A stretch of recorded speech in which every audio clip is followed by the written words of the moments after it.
Welcome student to the second lecture of periodic table. First lecture में हमने history देखी थी, जिसमें वेरी अलग अलग साइंटिस्ट ने आपके अलग अलग पीरियोडिक टेबल प्रपोज करी थी। अलग अलग अरेंजमेंट उन्होंने सजेस्ट किए थे, लेकिन कुछ ना कुछ ड्रॉबैक्स निकलने की वजह से नई periodic table, modern periodic table Moseley ने बताई, जिन्होंने एलिमेंट्स को उनके एटॉमिक नंबर के इंक्रीजिंग ऑर्डर में अरेंज किया। इसके लिए उन्होंने एक्सपेरिमेंट किया था, उसी की वजह से उनको ऑब्जर्व हुआ एनालिसिस करके कि एटॉमिक नंबर ज़्यादा बेटर एक फंडामेंटल प्रॉपर्टी है बजाय एटॉमिक मास के, अगर क्लासिफाई करना हो एलिमेंट्स को तो उसके लिए। ठीक है, तो देखते हैं उनका एक्सपेरिमेंट क्या किया था उन्होंने क्या किया, मेटल के पीस पे एक्सरे की बोम्बार्डमेंट करवाई, एक्सरेज की बोम्बार्डमेंट करवाई मेटल के ऊपर, और क्या पाया उन्होंने कि जो एक्सरेज की फ्रिक्वेंसी थी, जिसको हम न्यू के थ्रू लिखते हैं, उसका अंडर रूट डायरेक्टली प्रोपोर्शनल होता है मेटल के इफेक्टिव न्यूक्लियर चार्ज के, जिसे हम एटॉमिक नंबर से भी जानते हैं। ठीक है, इस जेड को हम एटॉमिक नंबर भी बोल सकते हैं या फिर इफेक्टिव न्यूक्लियर चार्ज भी बोल सकते हैं। ठीक है, तो देखिए इसके बाद क्या किया उन्होंने, जब ये प्रोपोर्शनलिटी साइन हटाया तो एक कांस्टेंट और लगाया इसके लिए। ठीक है, इस तरीके से साथ में एक कांस्टेंट और लिया था उन्होंने बी। ये आपके एक्सरेज के लिए होता है, जो अलग अलग एक्सरेज हमने यूज़ करी उसमें। ठीक है, उसके लिए यूज़ होता है अलग अलग फ्रिक्वेंसीज के एक्सरे के लिए। ठीक, तो फाइनल इक्वेशन उनको ये मिली। ये हमारे वैसे सिलेबस में इसका डेरिवेशन वगैरह नहीं है, नहीं इस पर क्वेश्चन आता है कभी जेईई नीट में, लेकिन फिर भी ध्यान रखने के लिए कि कैसे उनको सूझा कि एटॉमिक नंबर के अकॉर्डिंग अरेंज करना चाहिए। तो उन्होंने क्या पाया कि एटॉमिक नंबर के अकॉर्डिंग सारा चेंजेस आ रहा है, एटॉमिक मास का तो कहीं भी नामो निशान ही नहीं है। तो उन्होंने इससे क्या कंक्लूजन निकाला, पहले तो देख लेते हैं। ये इक्वेशन में ए क्या है आपका, प्रोपोर्शनलिटी कांस्टेंट। ए क्या है, प्रोपोर्शनलिटी कांस्टेंट, और बी क्या है आपके, ये भी कांस्टेंट है एक्सरे के लिए। ठीक है, अब उन्होंने कंक्लूजन क्या निकाला इस एक्सपेरिमेंट के बाद, उन्होंने कहा कि एटॉमिक नंबर जो होता है ना, वो ज़्यादा बेटर फंडामेंटल प्रॉपर्टी है आपके एलिमेंट की बजाय एटॉमिक वेट के। ठीक है, तो क्लासिफिकेशन ऑफ एलिमेंट भी एटॉमिक नंबर के अकॉर्डिंग करना चाहिए बजाय एटॉमिक वेट के। ये उन्होंने कंक्लूजन निकाला, और इस कंक्लूजन के ऊपर बेस्ड उन्होंने अपना लॉ दिया, मॉडर्न पीरियोडिक लॉ, या फिर मोज़लेस पीरियोडिक लॉ भी कहते हैं उसको। क्या कहा उन्होंने कि जो फिजिकल और केमिकल प्रॉपर्टीज़ होती है एलिमेंट्स की, वो पीरियोडिक फंक्शन होती है उनके एटॉमिक नंबर के अकॉर्डिंग, ना कि एटॉमिक मास के अकॉर्डिंग, जैसा कि मेंडलीव ने कहा था, है ना। मेंडलीव ने क्या बोला था, एटॉमिक मास के पीरियोडिक फंक्शन होती है प्रॉपर्टीज़, जबकि इन्होंने क्या बोला, एटॉमिक नंबर के पीरियोडिक फंक्शन होती है। ठीक है, जब एलिमेंट्स को हम increasing order of atomic number में अरेंज करते हैं, तो एक रेगुलर इंटरवल के बाद एलिमेंट अपनी प्रॉपर्टीज़ रिपीट करने लगते हैं, जिसे हम पीरियोडिसिटी के नाम से भी जानते हैं। पीरियोडिसिटी क्या होती है, repetition of properties of elements after regular intervals when the elements are arranged in the order of increasing atomic number. जब इंक्रीजिंग एटॉमिक नंबर के अकॉर्डिंग हम एलिमेंट्स को अरेंज करते जाते हैं, ठीक है, तो एक रेगुलर इंटरवल के बाद प्रॉपर्टीज़ रिपीट होने लगती है ग्रुप वाइज। ठीक है, ये जो रेगुलर इंटरवल के बाद प्रॉपर्टीज़ का रिपीटिशन है, इसी को पीरियोडिसिटी बोलते हैं। ठीक है, repetition of properties after regular interval is known as periodicity. Clear है ये बात। नेक्स्ट आते हैं, इस पीरियोडिसिटी का रीज़न क्या है। देखिए, अभी तक हम ये कहते हुए आए हैं मेंडलीव वगैरह में कि पीरियोडिसिटी का कोज नहीं बताया, न्यूमैन ने भी पीरियोडिसिटी का कोज नहीं बताया कि हर 8वां एलिमेंट क्यों रिपीट कर रहा है। वो कोज मोज़ले ने बताया। क्या बताया, कोज ये है कि रिपीटिशन होने का मेन रीज़न ये है कि वैलेंस शेल का जो इलेक्ट्रॉनिक कॉन्फ़िगरेशन होता है ना, वो सिमिलर आता है। वो कैसा आता है, सिमिलर आता है। जैसे हम लिथियम की बात करें तो इसका क्या आएगा, 2s1 आएगा। ठीक है, लास्ट वैलेंस शेल के लास्ट वाले की कह रहे हैं। सोडियम का क्या आएगा, 3s1 आएगा। ठीक है, इसी तरीके से पोटेशियम का क्या आएगा, 4s1 आएगा, और ऐसे ही चलता रहेगा ये सेम ग्रुप के अंदर। तो ये जो वैलेंस शेल का कॉन्फ़िगरेशन रिपीट हो रहा है हमारा S1 S1 S1, उसकी वजह से इनकी प्रॉपर्टीज़ में काफ़ी सिमिलरिटी पाई जाती है। सारी की सारी मेटल्स होती है आपकी, काफ़ी सारी सिमिलरिटीज़ होती है इनके बीच में आपस में, ठीक है। तो इस तरीके से उन्होंने कॉज ऑफ पीरियोडिसिटी भी बता दिया था। क्लियर है। नेक्स्ट देखते हैं इसमें जो लॉन्ग फॉर्म है आपका पीरियोडिक टेबल का, जो आजकल आप देखते हैं, वो अकेले मोज़ले ने नहीं निकाला था। उसमें ये 4 साइंटिस्ट और भी थे जिनका कंट्रीब्यूशन भी काफ़ी था। स्पेशली बोहर का तो बहुत था, क्योंकि इनकी जो थ्योरीज यूज़ हुई है एटॉमिक स्ट्रक्चर में, उसकी वजह से काफ़ी हेल्प मिली मोज़ले को ये सब अरेंज करने में। तो उसकी वजह से बोहर टेबल भी बोलते हैं इसको, मॉडर्न पीरियोडिक टेबल को। जस्ट जीके के लिए, क्वेश्चन वेश्चन नहीं आएगा इससे।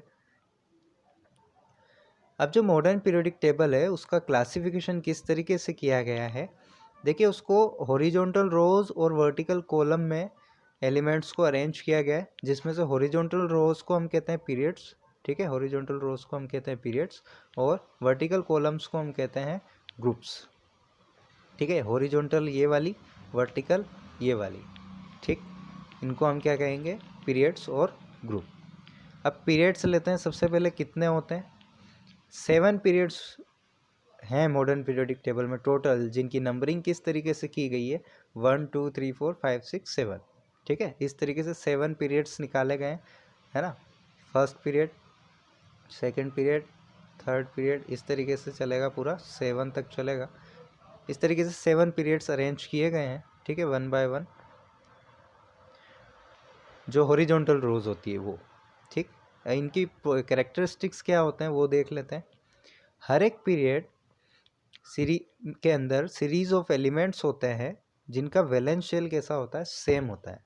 जैसे कि हम देखें लिथियम, ठीक है, लिथियम के इधर क्या आता है, बेरिलियम, फिर बोरोन आता है, ठीक है। ऐसे carbon, nitrogen, oxygen, fluorine, neon आते हैं। इन सभी में आप देखेंगे कि वैलेंस शेल जो है वो सेम है। देखिए इसके अंदर 3 इलेक्ट्रॉन होते हैं आपके, तो इसमें वैलेंस शेल क्या आएगी, सेकंड आएगी, है ना।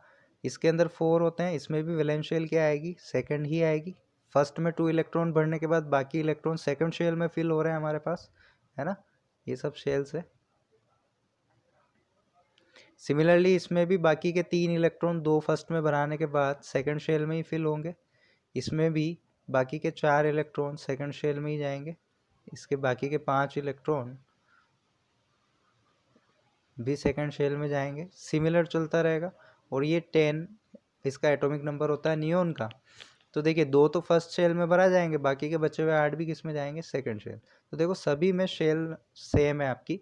तो एक पर्टिकुलर पीरियड के जो भी एलिमेंट्स होते हैं उनकी शेल नंबर कैसा होता है, वैलेंस शेल नंबर सभी का सेम होता है, ठीक है। सेकंड पीरियड में सेकंड वैलेंस शेल आएगा, फर्स्ट के लिए फर्स्ट वैलेंस शेल आएगा फर्स्ट पीरियड के लिए, थर्ड पीरियड के लिए थर्ड वैलेंस शेल आएगा। इस तरीके से चलता है, यानी इनका क्वांटम नंबर भी सेम होगा। प्रिंसिपल क्वांटम नंबर कहते हैं ना इसको, n, ये भी सेम होगा। वही सेकंड पॉइंट है आपका कि पर्टिकुलर प्रिंसिपल क्वांटम नंबर होता है वैलेंस शेल का, जो सभी एलिमेंट्स के लिए उस पीरियड के सेम होता है, ठीक है। जैसे थर्ड पीरियड के जो एलिमेंट्स है उनका वैलेंस शेल का प्रिंसिपल क्वांटम नंबर n कितना आएगा, सभी का 3 आएगा, 4 वालों के लिए 4 आएगा। इस तरीके से चलता है, तो आप पहचान सकते हैं कि वो एलिमेंट इस पीरियड का है, ठीक है। हर एक पीरियड आपका एल्केली मेटल से स्टार्ट होता है, जो कि लेफ्ट हैंड साइड होती है आपके, ठीक है। और एंड कहाँ होता है, इनर्ट ग्रुप के वहाँ एंड कहाँ होता है, इनर्ट ग्रुप के वहाँ एंड होता है, ठीक है। और इनर्ट ग्रुप का कॉन्फ़िगरेशन कैसा आता है हमारा, NH2 NP6 एटॉमिक स्ट्रक्चर में देख चुके हैं आप। खाली एक हीलियम होता है जिसका 1s2 आता है, ठीक है। नेक्स्ट, हर पीरियड जो स्टार्ट होता है नया पीरियड, वो नए एनर्जी लेवल के साथ स्टार्ट होता है। कैसे, देखो जो फर्स्ट पीरियड था आपका उसमें n=1 था, जो सेकंड पीरियड था वो उसमें n=2 था वैलेंस शेल के, है ना। थर्ड वाले में 3 था। तो देखिए हर एक पीरियड जब स्टार्ट हो रहा है तो एक नए एनर्जी लेवल के साथ स्टार्ट हो रहा है। शेल्स को आप एनर्जी लेवल्स भी बोलते हैं, ठीक है। एनर्जी लेवल का क्या मतलब है, शेल्स, ठीक है। इसको n से रिप्रेजेंट करते हैं, प्रिंसिपल क्वांटम नंबर। ओके, इतना समझ आया? पीरियड्स की कैरेक्टरिस्टिक थी ये। नेक्स्ट, अब एक पर्टिकुलर पीरियड के अंदर एलिमेंट्स कितने होंगे, पर्टिकुलर पीरियड के अंदर एलिमेंट्स कितने होंगे वो कैसे निकाला जाता है? देखो, जितने ऑर्बिटल होंगे उसका डबल, ऑर्बिटल का double, twice of orbitals is equal to number of elements. ये निकालने की टेक्निक है ऑर्बिटल्स से एलिमेंट्स कितने होंगे पर्टिकुलर पीरियड के अंदर। जैसे हम बात करें फर्स्ट पीरियड की, ठीक है, फर्स्ट पीरियड की बात करते हैं, इसमें दो ही एलिमेंट्स होते हैं, हाइड्रोजन और हीलियम। अब कैसे निकालेंगे कि फर्स्ट पीरियड में कितने एलिमेंट्स होने चाहिए? तो देखिए उसके ऑर्बिटल्स गिन लेते हैं हम कितने होंगे। फर्स्ट पीरियड के लिए प्रिंसिपल क्वांटम नंबर क्या आएगा? 1 आएगा। इसके अकॉर्डिंग एल की क्या वैल्यू आएगी? 0, क्योंकि 0 to n-1 तक होती है एल की रेंज, ठीक है, क्वांटम नंबर में सीखा होगा आपने लिखना। इसके बाद एम के लिए क्या होगा? एम की क्या वैल्यूज़ होती है? -L2 + L, और यहाँ पे एल 0 है तो एम भी क्या आएगा? 0 ही आएगा, ठीक है ना। तो इस तरीके से हमने क्वांटम नंबर लिख दिए फर्स्ट पीरियड के लिए। अब देखिए ये आपका एम बताता है ऑर्बिटल, और कितने ऑर्बिटल है? ये 0 तो जस्ट उसकी वैल्यू है, बाकी नंबर ऑफ ऑर्बिटल कितने हो गए? यहाँ पे 1 हो गया, उसका वैल्यू है ये उस ऑर्बिटल का 0, ठीक है। तो एक ऑर्बिटल है तो एलिमेंट्स कितने हो जाएंगे इसके? ट्वाइस, यानी 2 एलिमेंट्स आएंगे। इस तरीके से निकाला जाता है, इस तरीके से निकाला जाता है कि एक पीरियड के अंदर कितने एलिमेंट्स होंगे टोटल, ठीक है ना। तो सिर्फ यहाँ पे ये एक ही ऑर्बिटल प्रेजेंट था, एक ही ऑर्बिटल प्रेजेंट था, तो एलिमेंट्स कितने आएंगे इसके? डबल, तो 2 एलिमेंट्स आ गए हमारे पास, ठीक है ना। इस तरीके से निकालते हैं। एक और देखते हैं, थर्ड पीरियड के लिए देखते हैं। देखिए थर्ड पीरियड के लिए एन क्या आ जाएगा? 3। थर्ड पीरियड के लिए एन क्या आ जाएगा? 3 आ जाएगा। इसके लिए एल की क्या क्या वैल्यूज़ होगी? देखो 0 से स्टार्ट और n-1 तक, n-1 कितना होगा? 2, ठीक है, तो 2 तक इसकी वैल्यूज़ आएगी। अब इसके लिए m की क्या क्या वैल्यूज़ आएगी? देखो 0 के लिए तो 0 आ जाएगी, 1 के लिए क्या क्या आ जाएगी m की वैल्यूज़? -1, 0, +1, ठीक है, क्वांटम नंबर अच्छे से आने चाहिए। 2 के लिए क्या आ जाएगी m की वैल्यूज़? -2, -1, 0, +1 एंड +2। ये सारे ऑर्बिटल्स हैं, ये सारे क्या हैं? ऑर्बिटल्स हैं। तो देखिए इसके लिए कितना ऑर्बिटल है? 1। इसके लिए कितने ऑर्बिटल्स हैं? 3। इसके लिए कितने ऑर्बिटल्स हैं? 5। यानी टोटल ऑर्बिटल्स कितने हो रहे हैं हमारे पास? इन सभी का समेशन कर दें, कितने आ रहे हैं टोटल ऑर्बिटल्स? 9 आ रहे हैं। तो इसमें नंबर ऑफ एलिमेंट्स कितने आने चाहिए थे? इसके डबल, 9 के डबल, 9 के डबल आएंगे नंबर ऑफ एलिमेंट्स, क्योंकि ऑर्बिटल का डबल होते हैं एलिमेंट्स। तो 18 एलिमेंट्स होने चाहिए इसमें टोटल। लेकिन थर्ड पीरियड के अंदर तो 8 ही होते हैं, थर्ड पीरियड के अंदर तो 8 एलिमेंट्स ही होते हैं ओनली। तो बाकी के 10 कहाँ गए? है ना, बाकी के 10 कहाँ गए? देखते हैं वो क्यों हुआ। देखिए सबसे पहले तो एक बार और रिपीट कर देता हूँ। थर्ड पीरियड के लिए n = 3 होगा, l की वैल्यूज़ 0 to n-1 के अकॉर्डिंग 0, 1, 2 आएगी। इसके हिसाब से जो ऑर्बिटल के नंबर आएंगे वो कुछ इस तरीके से आएंगे, 0, 3 और 5। ये 3 कैसे आया? -1, 0, +1 से। ये 5 कैसे आया? -2, -1, 0, +1, +2 से, ठीक है, और ये 0 के लिए 0। इनके नंबर ऑफ ऑर्बिटल देखे हमने, ये s की वैल्यू होती है तो 3s, 3p और 3d के लिए देखा हमने, ठीक है। अब देखिए इसके हिसाब से तो कितने हो रहे हैं? 9 हो रहे हैं, तो हमारे पास 18 एलिमेंट्स आने चाहिए थे, पर आते 8 ही हैं केवल। तो ये क्यों आते हैं वो देखते हैं। देखिए जो 3D होता है आपका, 3D वो 4s के बाद आता है कॉन्फ़िगरेशन के ऑर्डर में, और आपके जो 3s 3p होते हैं वो पहले ही फिल हो जाते हैं। तो ये तो फोर्थ शेल जा रही है आपकी एक तरह से। थर्ड शेल तो यहीं तक है, यहीं तक है, तो इसके लिए ऑर्बिटल्स कितने? 1। इसके लिए ऑर्बिटल्स कितने? 4 के 3। इसके लिए ऑर्बिटल्स हो जाएंगे 3। p के लिए 3 है ना, तो p के लिए 3 ऑर्बिटल्स। तो टोटल कितने हो गए हमारे पास? 4 ऑर्बिटल्स। 4 के हिसाब से एलिमेंट्स कितने आएंगे? 8।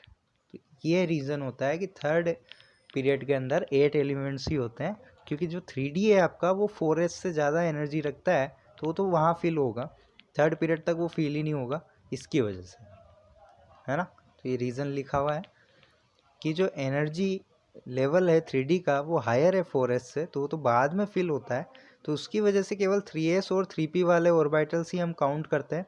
एक 3s का और 3 3p गए, तो टोटल 4 ऑर्बिटल्स हो गए। 4 ऑर्बिटल्स हो गए तो एलिमेंट होंगे उसके डबल, यानी 8 एलिमेंट्स आ जाएंगे। कुल मिला के ऑर्बिटल का डबल करना है हमें नंबर ऑफ एलिमेंट्स निकालने के लिए, जो जो ऑर्बिटल उसमें फिल हो रहे हैं उस पर्टिकुलर पीरियड के अंदर। क्लियर है। और देखते हैं, ये पीरियड्स हो गए, उनकी कैरेक्टरिस्टिक्स हो गई, ठीक। नंबर ऑफ एलिमेंट्स कैसे निकालते हैं वो भी देखा हमने, ऑर्बिटल का डबल कर देना है। अब है बात ग्रुप्स की, ठीक है। ग्रुप्स कितने होते हैं देखते हैं। 18 ग्रुप्स होते हैं आपके। ग्रुप्स कौन से होते हैं? जो वर्टिकल लाइंस होती है, वर्टिकल कॉलम्स होते हैं, वो सारे आपके ग्रुप्स होते हैं, ठीक है। इनकी नंबरिंग 1 2 3 4 5 6 इस तरीके से 18 तक की गई है। 18 ग्रुप्स होते हैं टोटल, 7 पीरियड्स होते हैं। इन ग्रुप में कैसे एलिमेंट्स की सीरीज होती है? जिनका वैलेंस शेल का इलेक्ट्रॉनिक कॉन्फ़िगरेशन सेम हो, जैसे कि मैंने बताया था आपको, लिथियम, सोडियम, पोटेशियम, इन सब का एक फिक्स कॉन्फ़िगरेशन आता है S1, ऐसे ही सेकंड ग्रुप में S2 आएगा, इस तरीके से चलता जाता है, ठीक है। तो इस तरीके के एलिमेंट्स होते हैं पर्टिकुलर ग्रुप में, जिनका वैलेंस शेल का इलेक्ट्रॉनिक कॉन्फ़िगरेशन कैसा होता है? सेम होता है, ठीक। एक एक ग्रुप को देखते हैं। अब ब्लॉक्स कैसे कैसे बांटे हैं, पहले ब्लॉक्स देख लेंगे। देखिए, जो शुरुआत के 2 ग्रुप्स हैं 1 और 2, है ना, 1 से लेकर के 2 तक, वो S ब्लॉक के अंदर रखे गए हैं, क्योंकि इनका लास्ट इलेक्ट्रॉन S के अंदर फिल होता है। देखिए, इन सभी का लास्ट इलेक्ट्रॉन S1 में जाता है, इन सभी का लास्ट इलेक्ट्रॉन S2 में जाता है, तो उसकी वजह से इनको कहाँ रखा गया है? S ब्लॉक में। जिसमें जाएगा वही ब्लॉक हो जाएगा उसका। D में जाएगा लास्ट इलेक्ट्रॉन तो D ब्लॉक हो जाएगा, ठीक है ना। और ये सारे के सारे मेटल्स होते हैं आपके, ये सारे के सारे क्या होते हैं? मेटल्स होते हैं। नेक्स्ट आता है डी ब्लॉक। इसका नंबर क्या हो जाएगा? देखो, इसका 1 से लेकर 2 तक था, तो इसका 3 से लेकर के क्या हो जाएगा? 12 तक, यानी 10 ब्लॉक्स हैं, 10 वर्टिकल कॉलम्स हैं टोटल आपके, ठीक है। डी ब्लॉक में टोटल 10 वर्टिकल कॉलम्स होते हैं, एस ब्लॉक में टोटल 2 वर्टिकल कॉलम्स होते हैं। इनमें लास्ट इलेक्ट्रॉन डी में जाता है, उसकी वजह से ये सारे डी में डाले गए हैं। ये सारे मेटल्स थे, तो इन सभी को क्या कहते हैं हम? ट्रांजिशन मेटल्स कहते हैं। इन सभी को क्या कहते हैं हम? ट्रांजिशन मेटल, क्योंकि इनका इलेक्ट्रॉन एस और डी के बीच में ट्रांजिशन कर सकता है, उसकी वजह से इनका नाम ट्रांजिशन मेटल पड़ा है, ठीक है। इनको और डिटेल में भी देखेंगे हम नेक्स्ट लेक्चर में, हर एक ब्लॉक को, कि इनका कॉन्फ़िगरेशन क्या होता है और प्रॉपर्टीज़ क्या होती है। नेक्स्ट ब्लॉक देखते हैं। नेक्स्ट ब्लॉक है पी ब्लॉक। देखिए, ये 12 तक ख़त्म हो रहा था, तो ये 13 to 18 रहेगा। इसके अंदर 6 कॉलम्स होते हैं आपके, और ये एक ऐसा ब्लॉक है जिसके अंदर मेटल्स भी होती है। देखिए, एल्यूमिनियम वगैरह मेटल है आपकी, इसमें मेटेलॉइड्स भी होते हैं यहाँ, ये CD वाले, ठीक है। और इसमें नॉन मेटल्स भी होते हैं आपके, और इनर्ट गैसेस भी होती है। तो इसमें हर तरह का एलिमेंट पाया जाता है आपके पी ब्लॉक के अंदर। टोटल 6 वर्टिकल कॉलम्स हैं, ठीक है। बेसिक इन्फॉर्मेशन है, जस्ट थोड़ी बहुत ध्यान रखनी है, ओके। अब मैं कुछ और बातें इंपॉर्टेंट बता देता हूँ इसके अंदर आपको। देखिए, ये जो सेकेंड पीरियड का एलिमेंट है लिथियम, ठीक, ये डायगोनल रिलेशनशिप रखता है थर्ड पीरियड के एलिमेंट के साथ, मैग्नीशियम के साथ, है ना, डायगोनल रिलेशनशिप। ऐसे ही ये जो बेरिलियम है, ये डायगोनल रिलेशनशिप रखेगा एल्यूमिनियम के साथ। अब डायगोनल रिलेशनशिप से क्या होता है? ये इनके जैसी प्रॉपर्टीज़ भी शो करते हैं कुछ कुछ, है ना। ये बेरिलियम एल्यूमिनियम जैसी थोड़ी बहुत शो करेगा, लिथियम मैग्नीशियम जैसी शो करेगा, तो ये डायगोनल रिलेशनशिप कहलाता है। सेकंड पॉइंट, जो थर्ड पीरियड के एलिमेंट्स हैं, थर्ड पीरियड के ये जो एलिमेंट्स हैं आपके, sodium, magnesium, aluminium, silicon, phosphorus, sulphur, chlorine, argon, ठीक है, इनको कहते हैं रिप्रेजेंटेटिव एलिमेंट्स। रिप्रेजेंटेटिव एलिमेंट्स कहते हैं इनको। क्यों कहते हैं इनको रिप्रेजेंटेटिव एलिमेंट? इनके नीचे के जो एलिमेंट्स हैं, ये इनके जैसी प्रॉपर्टीज ज़्यादा शो करते हैं बजाय इनके जैसी है। ये जो ऊपर सेकंड पीरियड वाले हैं, थोड़े अलग चलते हैं, ये छोटे हैं, नटखट हैं, इनके जैसी प्रॉपर्टीज़ ज़्यादा शो नहीं करते जितनी थर्ड पीरियड के एलिमेंट्स हैं, इनके जैसी प्रॉपर्टीज़ ज़्यादा शो करते हैं इनके नीचे वाले एलिमेंट्स, इसलिए इनको कहते हैं रिप्रेजेंटेटिव। आपका जो जैसे लाइक ग्रुप का रिप्रेजेंटेटिव होता है, वैसे ये इनके ग्रुप के रिप्रेजेंटेटिव है, ठीक है। इनके जैसी प्रॉपर्टीज शो करेंगे इनके नीचे वाले एलिमेंट्स। सेकंड की तरह भी करते हैं, लेकिन सेकंड थोड़ी बहुत अलग प्रॉपर्टीज़ भी शो कर देते हैं, जैसे देखो ये लिथियम इसके जैसी प्रॉपर्टी शो कर रहा है, तो ये छोटे होते हैं, थोड़े नटखट होते हैं, तो इसलिए थर्ड पीरियड वाले एलिमेंट्स को क्या कहते हैं, रिप्रेजेंटेटिव एलिमेंट कहते हैं, ठीक है, क्योंकि ये इनको इनके ग्रुप को रिप्रेजेंट करते हैं। ओके, तो ये कुछ एक्स्ट्रा इन्फॉर्मेशन थी आपके लिए। इसके बाद आता है SPD ब्लॉक हो गया, F ब्लॉक आता है इसके बाद। इनको अलग रखा गया है, F ब्लॉक यहीं से स्टार्ट हो जाता है, ये जो आपके LA दिख रहा है और AC दिख रहा है, यहीं से स्टार्ट हो जाता है। इनके बाद ये एलिमेंट्स आते हैं सारे, इनको इसके अंदर नहीं डाला है क्योंकि फालतू में एक्सटेंशन आ जाता, पीरियोडिक टेबल काफ़ी लंबी चौड़ी हो जाती, तो इनको अलग ही डाल दिया नीचे की तरफ F ब्लॉक को। इनमें सभी में इलेक्ट्रॉन जो फिल होंगे, लास्ट इलेक्ट्रॉन वो F के अंदर फिल होंगे, इसलिए ये F ब्लॉक एलिमेंट्स हैं आपके, है ना। ये भी टोटल देखिए आप, ऊपर भी 14 है, नीचे भी 14 है ना। इस तरीके से चलते हैं ये सारे, क्लियर। तो आपके एस ब्लॉक हो गया, पी ब्लॉक हो गया, डी हो गया और एफ ब्लॉक हो गया। 4 ब्लॉक्स होते हैं टोटल, 18 ग्रुप्स होते हैं, 7 पीरियड्स होते हैं, ठीक है। नेक्स्ट, कैसे प्रिडिक्शन किया जाता है कि एलिमेंट कौन से पीरियड में है, कौन से ग्रुप में है, मतलब उसकी पोजीशन क्या है, उसका ब्लॉक कौन सा है, उसका पीरियड कौन सा है, उसका ग्रुप कौन सा है, ये कैसे प्रिडिक्ट किया जाता है। देखिए कैसे प्रिडिक्ट किया जाता है। पीरियड में हम जानते हैं कि पर्टिकुलर प्रिंसिपल क्वांटम नंबर होता है वैलेंस शेल का, तो जो क्वांटम नंबर आ रहा होगा वैलेंस शेल का वही पीरियड नंबर होगा, तो इस तरीके से पीरियड नंबर निकालते हैं। जैसे अगर लाइक 3s1 आ रहा है लास्ट इलेक्ट्रॉन, तो n की जो वैल्यू होगी वही पीरियड नंबर होगा, आपका थर्ड पीरियड हो जाएगा, ठीक है। जिस भी SPDF में से जिसके भी अंदर लास्ट इलेक्ट्रॉन आ रहा है वो उसका ब्लॉक हो जाएगा, S के अंदर आ रहा है तो S ब्लॉक हो जाएगा, P के अंदर आ रहा है तो P ब्लॉक हो जाएगा, इस तरीके से, ठीक है। ब्लॉक कैसे निकालते हैं, लास्ट इलेक्ट्रॉन जहाँ एंटर जिस सब शेल में कर रहा है, S में कर रहा है तो S ब्लॉक, P में कर रहा है तो P ब्लॉक, इसी तरीके से D और F ब्लॉक, ठीक। ग्रुप नंबर कैसे निकालेंगे हम, है ना। ग्रुप नंबर कैसे निकालते हैं, देखो, number of electrons in the valence shell और पेनल्टीमेट शेल। पेनल्टीमेट शेल मतलब सेकंड लास्ट, पेनल्टीमेट किसको कहते हैं, सेकंड लास्ट शेल को कहते हैं। जैसे लाइक आपके 1s2 2s2 2p3 आ रहा है मान लो, तो ये तो आपकी लास्ट शेल है, ये सेकंड लास्ट शेल है, इसको कहते हैं पेनल्टीमेट, सेकंड लास्ट वाली को, ठीक है। इनके इलेक्ट्रॉन्स काउंट करके हम ग्रुप नंबर निकालते हैं, कैसे, एक एक करके देखते हैं। देखो, एस ब्लॉक के एलिमेंट का अगर ग्रुप नंबर निकालना है हमको, तो कैसे निकालेंगे, number of valence electron count करके, number of valence electron count कर लेंगे उनके। जैसे लाइक सोडियम है, सोडियम का एटॉमिक नंबर 11 होता है, ठीक है। इसके वैलेंस शेल में कितने इलेक्ट्रॉन्स होंगे, देखो, फर्स्ट में 2, फिर 8, फिर लास्ट में 1 इलेक्ट्रॉन आता है इसमें। तो ये जो 1 इलेक्ट्रॉन होता है ये वैलेंस शेल के इलेक्ट्रॉन्स है। तो ग्रुप नंबर कैसे निकलेगा, जितने भी वैलेंस शेल के इलेक्ट्रॉन है, वैलेंस शेल इलेक्ट्रॉन एक ही है तो इसका ग्रुप नंबर भी क्या होगा, इसका ग्रुप नंबर भी क्या हो जाएगा, जितने वैलेंस शेल इलेक्ट्रॉन है तो ग्रुप नंबर क्या हो जाएगा, 1 हो जाएगा। अगर ऐसे ही हम Mg ले लें तो इसमें वैलेंस शेल इलेक्ट्रॉन्स कितने आएंगे, 2 आएंगे, तो इसका ग्रुप नंबर क्या हो जाएगा, 2 हो जाएगा। इस तरीके से एस ब्लॉक के ग्रुप नंबर निकालते हैं हम, जो भी वैलेंस शेल में इलेक्ट्रॉन्स है वो काउंट करके। पी ब्लॉक में कैसे निकालेंगे, जो भी वैलेंस शेल इलेक्ट्रॉन है उनमें 10 प्लस कर दो, क्योंकि बीच में डी ब्लॉक आ जाता है 10 ब्लॉक्स का, आपके 10 कॉलम्स का, तो उसके लिए आपको 10 प्लस करना पड़ेगा, ठीक है। और डी ब्लॉक के लिए आपको जो अंदर इलेक्ट्रॉन फिल होते हैं वो कॉन्फ़िगरेशन लिख के बताना पड़ता है उसमें। और एफ ब्लॉक का उतना आता ही नहीं है, पूछा ही नहीं जाता, और इस तरीके से निकाल भी नहीं सकते उसके अंदर, क्योंकि वो तो एक अलग ही सेपरेट डाल दिया गया है आपके नीचे की तरफ, ठीक। मेजर एस और पी में पूछते हैं तो दोनों का तरीका आपको बता दिया। तो आज हमने जो आज के लेक्चर में देखा वो था हमारा मोज़ले का पीरियोडिक लॉ, ठीक है, ठीक। उसके बाद हमने देखा कि 7 पीरियड्स और 18 ग्रुप्स में पीरियोडिक टेबल को बांटा गया है, ठीक है। ग्रुप्स वर्टिकल होते हैं और पीरियड्स आपके हॉरिजॉन्टल होते हैं। देन हमने इनकी कैरेक्टरिस्टिक्स देखी, है ना, ब्लॉक्स देखे, एसपीडीएफ, इनको कैसे प्रिडिक्ट किया जाता है वो भी हमने देखा अभी लास्ट स्लाइड में, ठीक है।